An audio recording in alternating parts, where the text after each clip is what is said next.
අපි දැකලා තියෙනවා ස්ටොප් වොච් එකක ආරම්භයේදී සියලු ඉලක්කම් බිඳුව විදිහට තියෙන්නේ.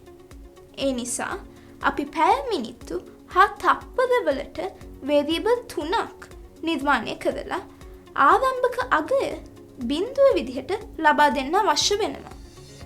ඒ සඳහා මම variables ක්ලික් කරා. දැන් මේ පළවෙනි var x සමානයි කියන බ්ලොක් එක මේ විදිහට drag කරනවා. මම මේ x කියන වචනය ඉවත් කරලා මේ variable එකේ නම sec විදිහට ලබා දෙනවා. මෙතන මම ආරම්භක තප්පර බිඳුව නිසා බිඳුව කියලා ටයිප් කරනවා. දැන් මේ විදිහටම min කියලා තවත් variable එකක් නිර්මාණය කරමු. ඒ සඳහා මම variables ක්ලික් කරා. දැන් මේ පළවෙනි var x සමානයි කියන බ්ලොක් එක මේ විදිහට drag කරනවා. මම මේ x කියන වචනය ඉවත් කරලා මේ variable එකේ නම min විදිහට ලබා දෙනවා.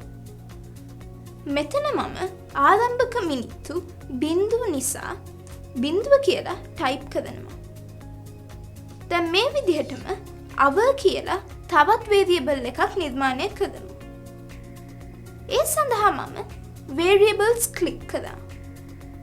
දැන් මේ පළවෙනි var x සමානයි කියන බ්ලොක් එක මේ විදිහට drag කරනවා.